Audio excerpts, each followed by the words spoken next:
studios of AM 950 KTNF, the progressive voice of Minnesota. This is The Gailey Show.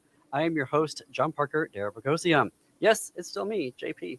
Today, it's Thinking Clearly, Thinking Queerly, where we will sit down with a guest for the entire episode to help us think more clearly on the major issues of the day facing the queer and allied community, and also to get into things that we may not have thought about before. After that, I will continue my Queer and the Cosmos essay series. So today's guest is Chef June Day. Two-time James Beard Award semifinalist Chef June Day joins us to discuss queering the culinary kitchen. Chef Day created the menu and currently runs the Queermunity Cafe in Minneapolis. Before that, they were the executive chef at Portland's Mama Doot.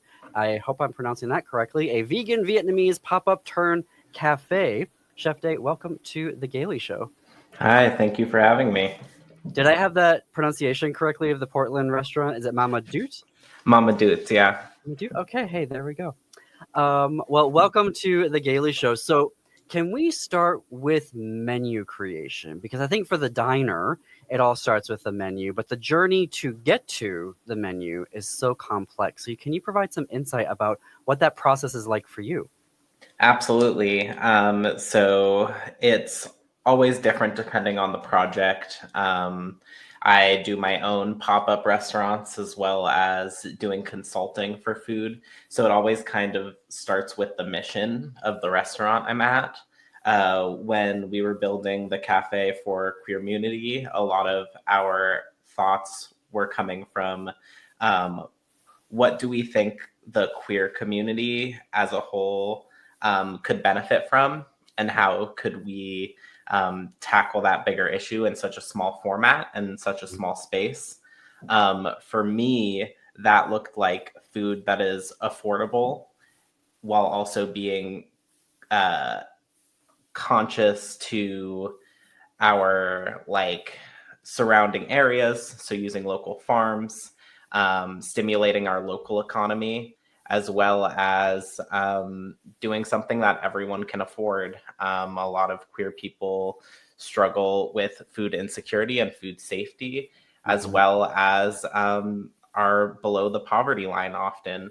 And so when building a menu, we really wanted to make something that's affordable, but also conscious of our local incredible farms in Minnesota, as well as kind of stimulating that economy and bringing our money to those farms and letting them come back and interject into our local economy.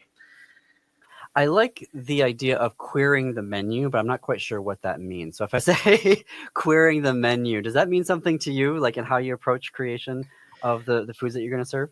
Yeah, absolutely. So I have this idea of queer cuisine in my head.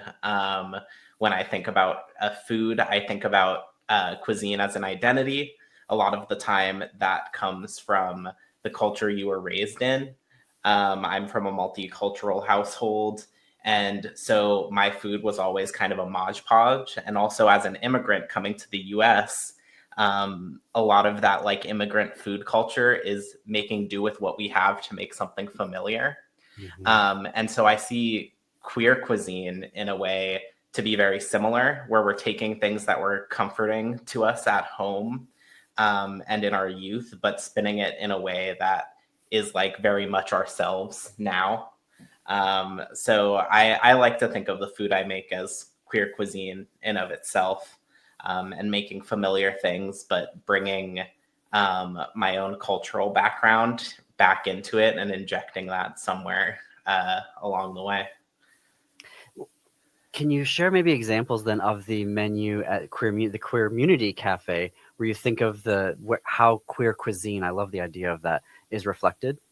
Absolutely. I think the biggest one, and maybe one of our most popular offerings there, would be our samosa puff, which is a small puff pastry filled with a potato masala filling. This comes from my background in Indian food, growing up in India before immigrating to the US. My mom made samosas a lot growing up, and it was always something I found deep comfort in. It's also an incredibly affordable food to make, and is something that our local farms produce a lot of the ingredients for. We work with the Good Acre, who's like a lovely farm collective, who bring us our potatoes, our peas, our carrots. And then I'm injecting that spice and those flavors from my youth into something that's like a very cute package that anybody can enjoy. So I think that's always my favorite example on our current menu. I love samosas. I cannot wait to try those. I had the grilled cheese sandwich when I was there a few weeks ago in January, and that was delightful. Absolutely. So thank you for that. Of course, yeah. I mean, a lot of our menu is about bringing comfort in things that are like very simple to people in a cafe setting. Not all of our guests want something extravagant or super interesting. Where we do have those on our menu, like our ham and provolone sandwich with mango chutney on it. We also have some simple things that are just comforting and homey at a really affordable price point, which I love. Talk to me more about that idea of comfort. Absolutely. Comfort means a lot of things. To me, I moved to the Twin Cities probably 3 years ago from Portland, Oregon, where I'd been for 10 years. I had a really like strong web of support there. And then when I moved here, I struggled a lot with trying to find comfort in what I was doing and also in my own home life. When I got home, I was like, what reminds me of Portland? What reminds me of home? Or how do I bring that to where I am now? A lot of that came from foraging. A lot of that came from making familiar comfort meals. And it also meant like when I made connections with other queer people, building that bond. And I often build that bond through food. So it's building things that other queer folks that I've been meeting, food that they enjoy or have comfort in their youth. Things as simple as like a mac and cheese that I'm making with like my Indian spices, or adding a little bit of Japanese flair to something as simple as a grilled cheese. It's familiarity can be found everywhere, and I think it's like bridging that gap to make a connection between comfort is so valuable, especially in the queer community. So, queer community, speaking of comfort, is like our local LGBTQ center opened last fall, the first of its kind in the Twin Cities. Open. I'm gonna sound like a commercial here, but it's open 8 a.m. to 8 p.m. daily with alcohol service after 5 p.m. except on Thursdays. But knowing that going in, does that mean how you were creating the menu and approaching running this cafe? How did that differ from like your previous pop-up restaurants that you like pop-ups and restaurants that you've worked at before? Like, was there a difference in how you were thinking about it because it was a queer, like, it's housed within a LGBTQ center? Absolutely. I think it was also built with a lot of constraints, right? Because we were in a space that wasn't originally supposed to be a cafe or even a community center for that fact. Like, we came into a space that used to be an architecture firm and a design firm, with a little kitchenette for staff members that wasn't really like up to health or safety code. And so that built out a lot of its own challenges in trying to find out like what can we do in this space? How can we build something that's comforting and simple for everybody while also being a space where we can have good food options that feel right?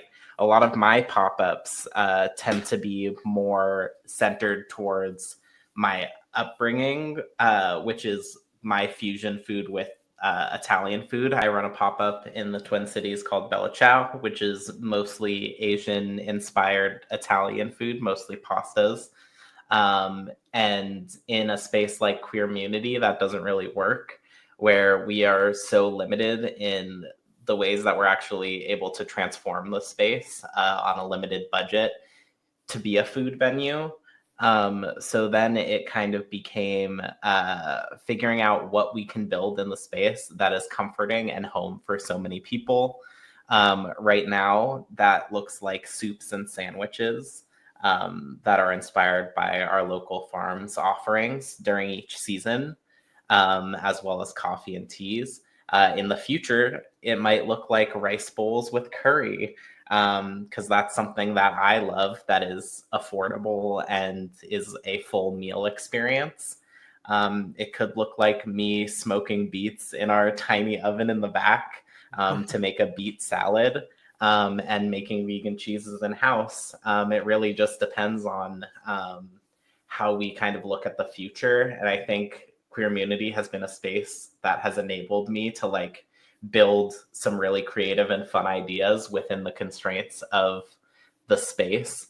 And I think that is such an inherently queer idea, right? Of doing with what we have.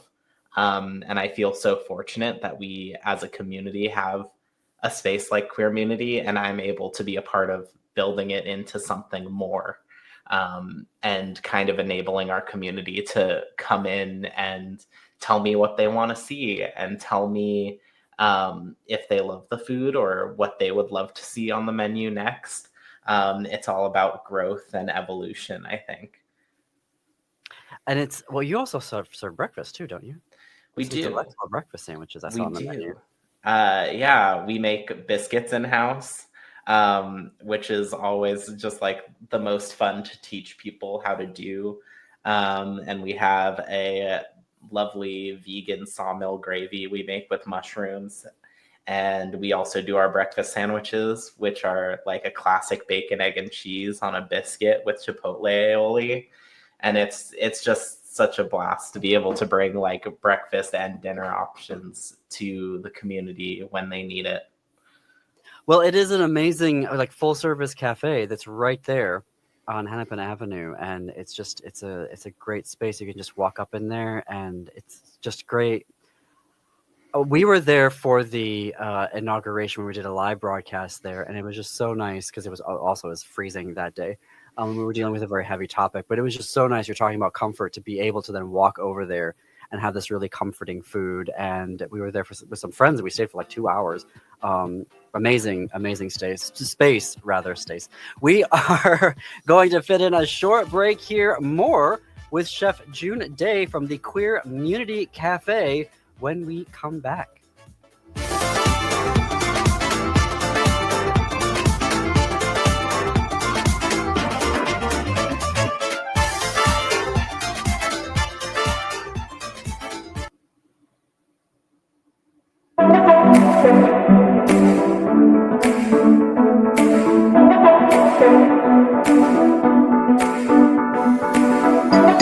Welcome back to the Gailey Show. I'm your host, John Parker Derabagosian. It is 21 minutes past the hour. It is Thursday, which is our time of the week for Thinking Clearly, Thinking Queerly. My guest this week is Chef June Day. Last year, they launched Bella Ciao, a pop-up that emphasizes Italian classics with Asian culinary flair and affordability. Chef Day, intersectionality is a big queer lived experience, right? And you were bringing up a lot of those themes in our before the break. How then do you look at that intersectionality and representation when you're looking at the farms and the businesses that you're going to work with, whether they're local, BIPOC, queer farmers and businesses? Absolutely. I think I take a note from a lovely restaurant in New York City called Hags. They are a queer fine dining establishment. They work with solely queer farmers in the New York area, which I just like am so inspired by, and I so much love what they do with that space. But it is very much a dining experience from queer people to queer people. And while out in Minnesota, I've done a lot of like deep dives with farmers. I've talked to a lot of farmers. I've toured a lot of farms.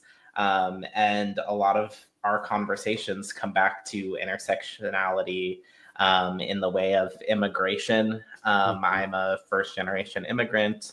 And many of the farmers who I've spoken to, being Hmong and Somalian, they're also first generation immigrants. And there's a connection there. in the way that like they think about food and how they try to bring food that relates to them to the Minnesota market. And my idea and the reason for my pop-up is to bring like food that I love, food that I grew up cooking or cooked in early parts of my career into a more digestible and like simple format like pasta. Doing things like making Thai chili meatballs using local Thai chilies from Hmong farmers is just one way of many that I try to like build those relationships and like give an experience to customers that's very uniquely me. Can you share a little bit about the farming scene, so to speak, in the larger metro region? Because I think when Minnesota is the fifth largest, agricultural state in the U.S. I think when we think of agriculture in Minnesota, we think of those big, farms and corn and soybeans and, all the other things that we produce here, which is, I'm not trying to be dismissive of that. But there is this really amazing, vibrant, local, smaller farming scene. Can you speak a little bit and describe that to folks who may not be Absolutely. aware that it exists? Absolutely. There are so many incredible farms out in the Twin Cities. One of my personal favorites, Hidden Streams, is a family run collective of farms that bring so many great products to us in restaurants we don't even realize they come from, right? So, like, thinking about our local eggs, how much easier it's been for me to find eggs through them. Having that connection and also knowing their eggs are safe, being such a small operation, it changes the game, making those connections and making those relationships. A lot of that starts at like the farmers markets where I'm just shopping for myself at home and I get to talk to these like incredible farmers and they share their stories and where their farm's located and they grow into like beautiful relationships. Minneapolis is and Minnesota as a whole is like an epicenter for those farms. And we have so many amazing restaurants here that like get to showcase our local produce through the seasons. And so I just feel so lucky to be able to be a part of that and make those connections and kind of see our agriculture grow past like corn and soy into there's so much more being offered in these spaces. And that comes with like local meats, eggs, as well as like some rich like farming culture here. We have a lot of kohlrabi, beets, these winter vegetables that like we don't really think about till the winter comes. And I try to really like push that when I'm building menus and like think about the seasonality. And I want people to remember that winter isn't a dead time for farms where farms aren't doing anything. They're working just as hard to bring us the kohlrabi and the beets and the potatoes and the things that they can offer us just as much as during the summer when we get all the beautiful food that we do. Excuse me. You said, so you're a first generation immigrant to the U.S. I'm a second generation. And my grandfather was born on one continent. He was born and raised on one continent. My mom was born and raised on one continent. I am born and raised on a different continent. And in addition to the food that we prepared, right, like in the house, there was also growing of things. Like my grandfather was obsessed with tomatoes. And then we tried to, my mom had that sort of same, tomato plants, in the garden everywhere when I was growing up. And me less so because it turns out tomatoes are kind of difficult.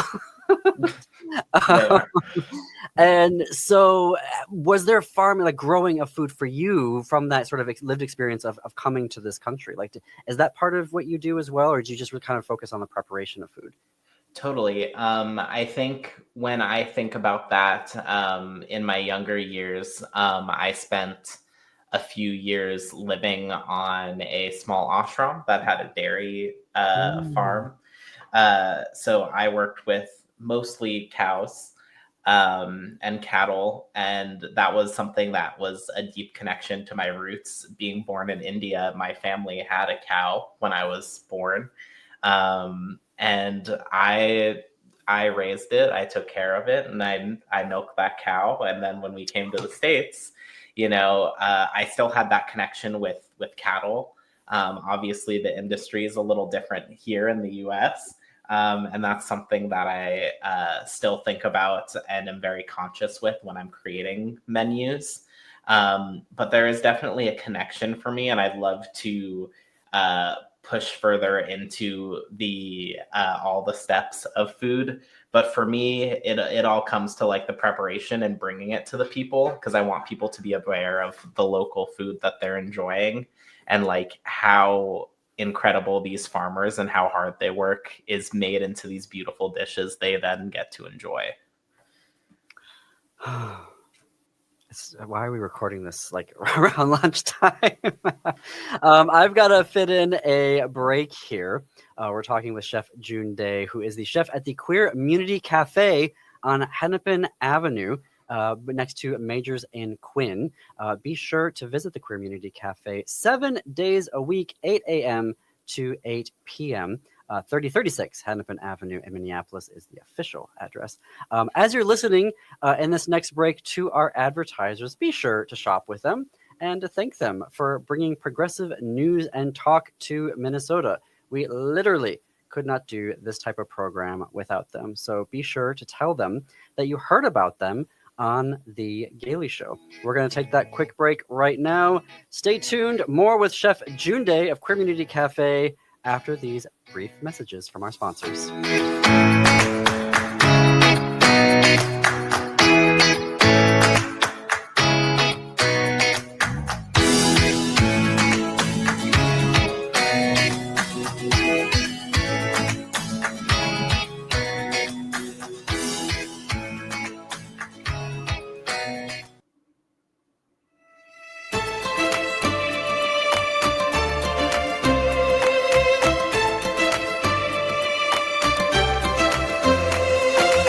And you're back with us here at the Gailey Show on AM 950 KTNF, the progressive voice of Minnesota. I'm John Parker, Derek Bogosian. It is 33 minutes past the hour. With me in our virtual studio for this week's Thinking Clearly, Thinking Queerly episode is two-time James Beard Award semifinalist Chef June Day. Chef Day created the menu for the Queer Community Cafe in Minneapolis. Had something kind of fall back there.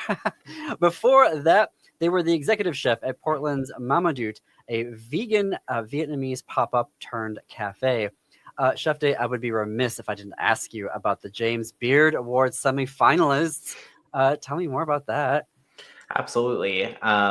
So the way that I think about it, James Beard, a well-known culinary mind, also an openly gay man, who then is now honored with these awards.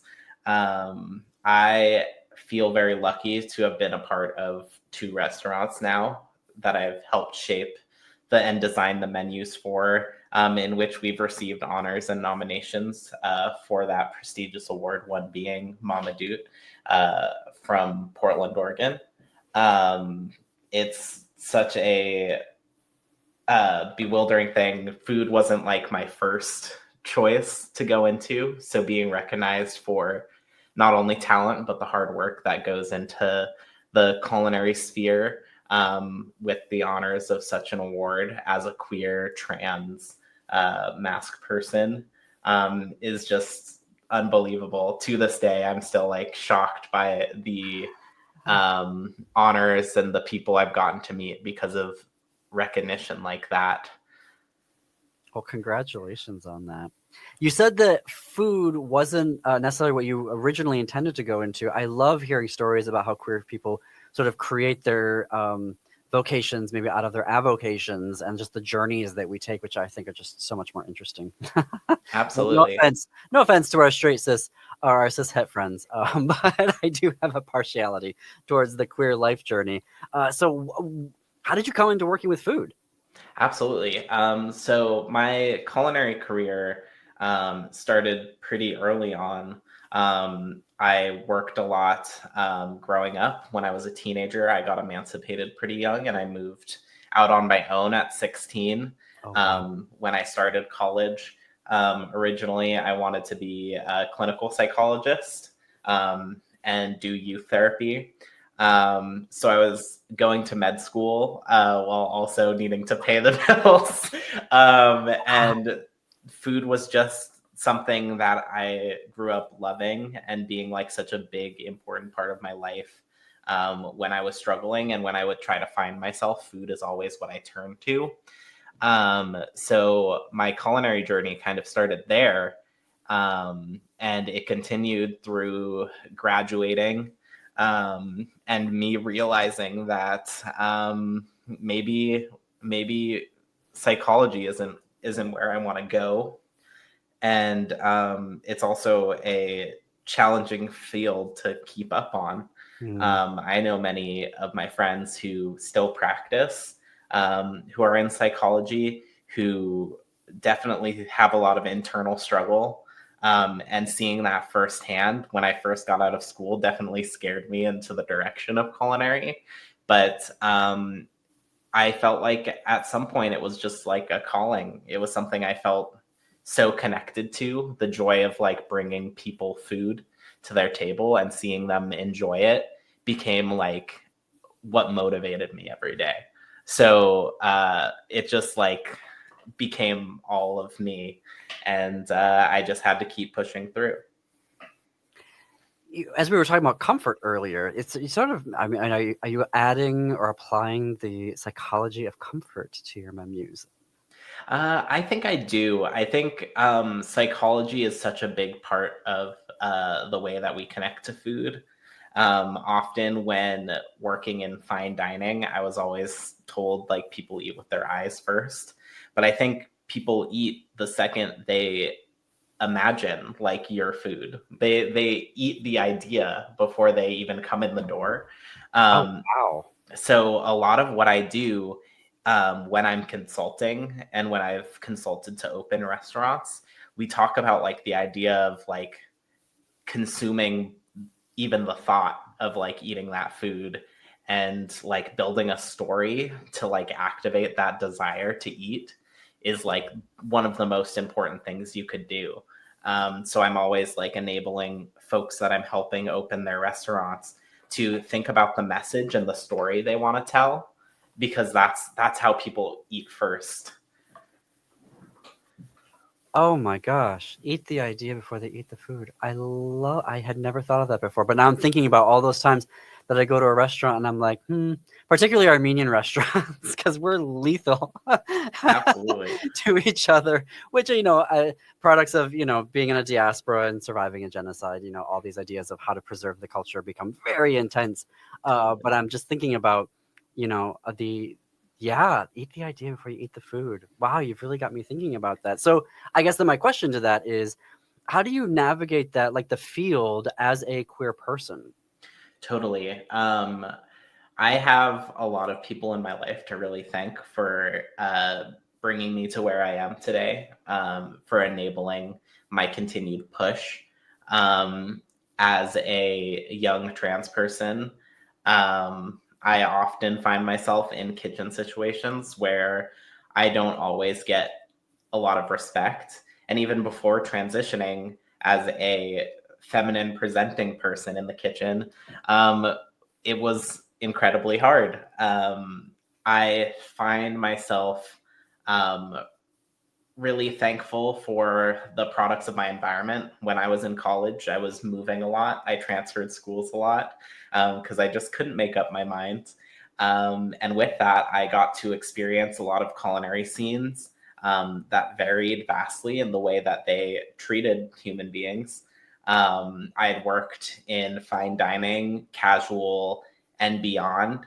Um, and in those fine dining restaurants, you see from an outside perspective, you always see the hardships. Obviously, notably, it's hard to not talk about the bear when thinking about like food media and the way that like it is portrayed in media as these like harsh, difficult situations. And obviously, like the ideas presented on that media is not super queer friendly. Mhm. In most of those medias, I can harken back to slurs for queer people being thrown around. And that is definitely my lived experience in the kitchen, and a lot of like breaking down self-worth. But I've also found a lot of found family in those same restaurants where I was treated maybe not great. And so it's like a complex battle, and it almost feels familial in the way that like the culture will treat you, where like they may not understand your identity or the way that you perceive yourself or want to be perceived. But at the end of the day, we're like working together to build something beautiful. And I think that really changed when I got to Portland.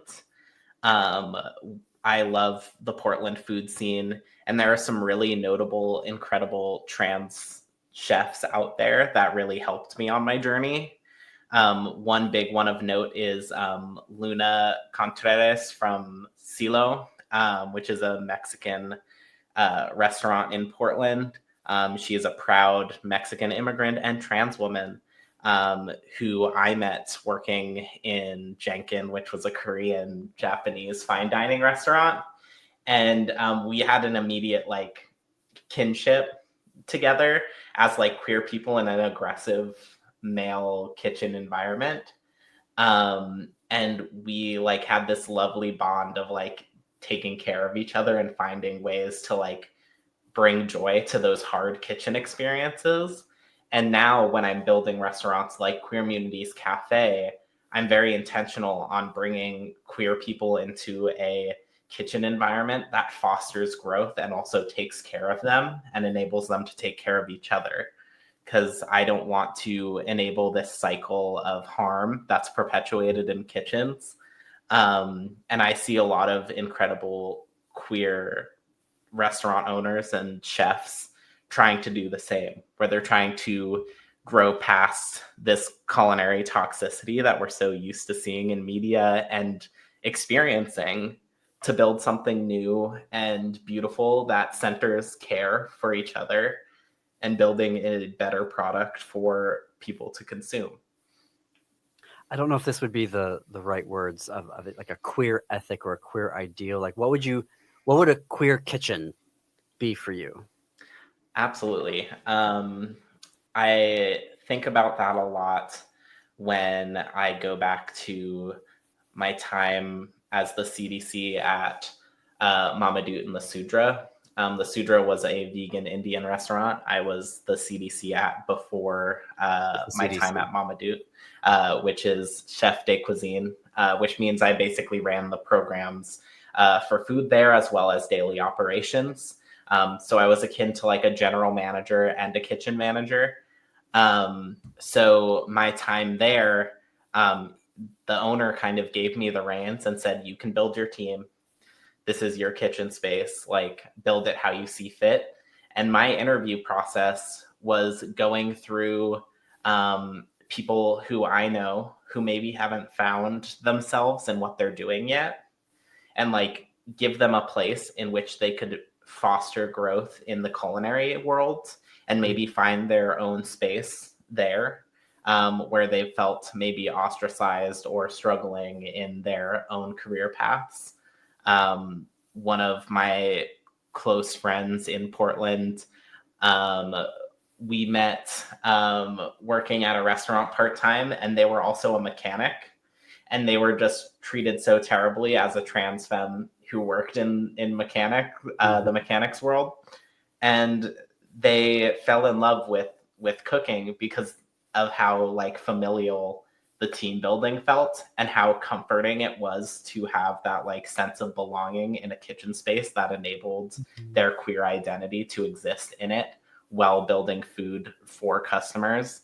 I don't think food has to necessarily be queer to build a space that queer people feel comfortable in. A lot of my restaurants wouldn't label themselves as queer, but when they come into the space and queer people come into the space, they feel a sense of belonging and safety that is built into the atmosphere just from the team caring and taking care of each other.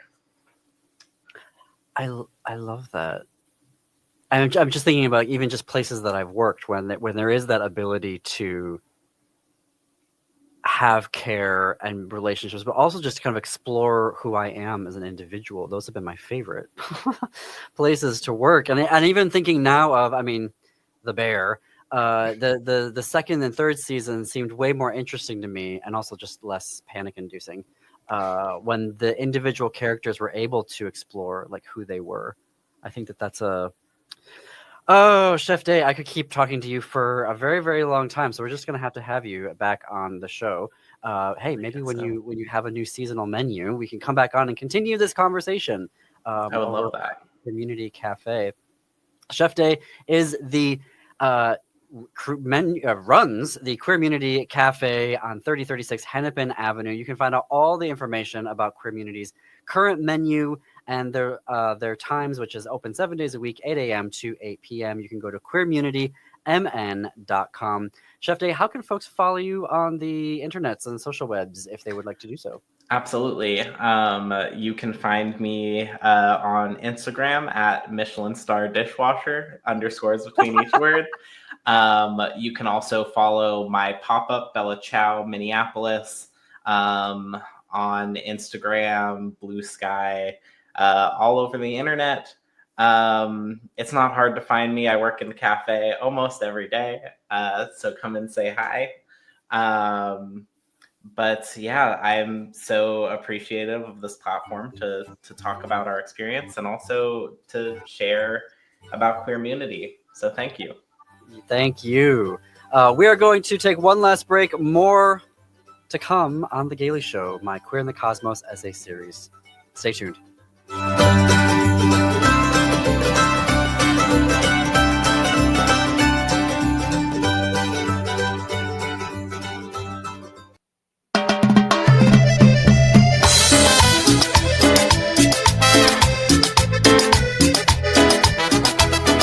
Welcome back to The Gailey Show. I'm John Parker Dara Bogosian.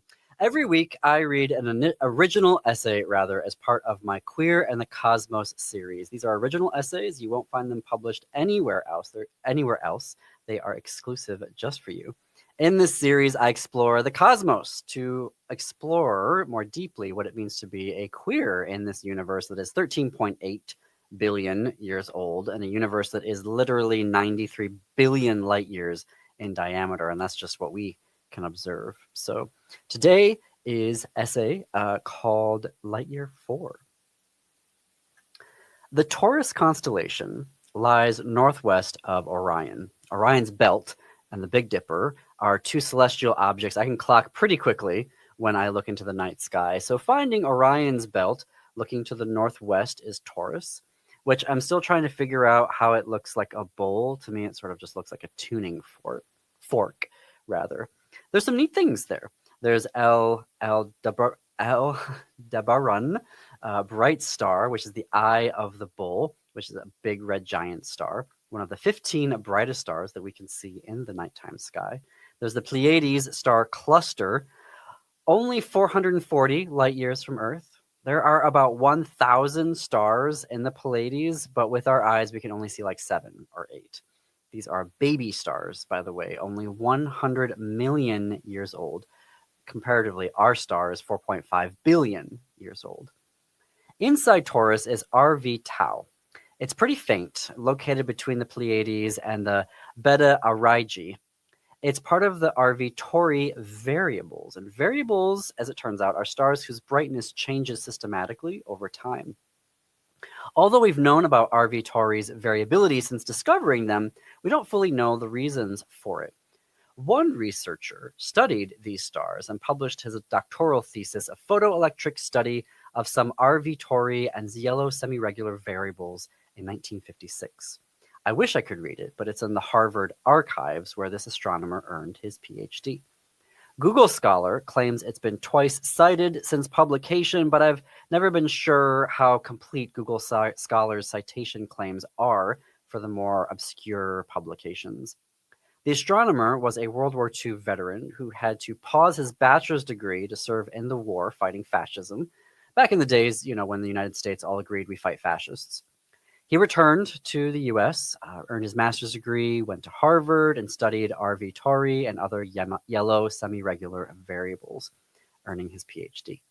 He moved afterwards to Washington, D.C., taught at Georgetown University before joining the federal government, monitoring and supervising work at the U.S. Army Map Service. They measured intercontinental distances on Earth by analyzing lunar occultation times from a number of different observatories, one in Hawaii. And he was in Hawaii in 1957 when two Civil Commission investigators yanked him back from the islands to D.C. to inform him he was being investigated. The investigation ultimately led to his firing and the revocation of his security clearance. This was part of a widespread investigation into all federal employees, removing anyone who didn't conform to the presidential administration's and Congress's gender ideology. This ideology claimed that men have penises, women have vagina, men have sex with women only, women have sex with men only, and that's what makes you a man, and that's what makes you a woman. Men wear pants, women wear skirts, men do the math, women do the clerical work, the end. There was a nationwide ban on anyone not conforming to this ideology from working in the federal government. Anyone currently employed was fired immediately, pending an investigation. Persons not conforming to this gender ideology were diagnosed with a mental illness, classified by the government as sexual perverts and deviants. They were arrested and imprisoned in every state in America. This ideology was the status quo for both the conservatives and the liberals. The only health care available to these folks was to force them to conform to America's gender ideology. Our astronomer appealed his firing, and especially the loss of his security clearance. If he didn't have it, not only could he not work for the wide-ranging astronomical work the country was performing as part of the space race, but he also couldn't work for any private company or even universities because they would have government contracts in astronomy, and only people with security clearances could work on the cosmos, and they just got rid of his security clearance. Our astronomer had been a child of the cosmos. He was looking through telescopes by 6 years old, founded an astronomy club at his high school, and studied physics at Queens College City, University of New York at 16 years old. He was not going to give up the cosmos that easily. He appealed his firing. When those failed, he went to the federal courts. He was undertaking the very first civil rights-based claim on sexual orientation. His argument was that firing employees based on homosexuality was unconstitutional. At that time, there was not LGBTQ+ or any real understanding of gender in the courts, federal or state law, or constitutional law. All there was a fatally flawed understanding of homosexuality, quote unquote, grouping and collapsing very different lived experiences under the umbrella concept of homosexuality, again, quote unquote. His legal crusade went on for 3 years. Ultimately, he went to the Supreme Court. He argued that employees should be considered as individuals, not as part of a category known as quote-unquote homosexual. He had folks testify to the quality of his work and his integrity. In March 1961, his petition before the court was rejected. Any future working on the cosmos was effectively over. He never earned a job, despite trying in astronomy. Any queer traveling through the cosmos knows his story, or learns his story at some point in their travels, and will continue his story next time on Queer in the Cosmos. That is our episode for today. Tomorrow, Culture and Entertainment Fridays, we are going to have Henry Corrigan, who's going to be talking about his new novel, plus Jim and I are going to have some film reviews for you, so you want to stay tuned for that. Some weekend viewing for you if you want to check out some movies this weekend. So tune in tomorrow at 2 p.m. or watch us anytime on our YouTube channel, youtube.com/@thegailyshow. Coming up next is the Matt McNeil Show, and after that, stay tuned for Native Roots Radio. Bye, everybody.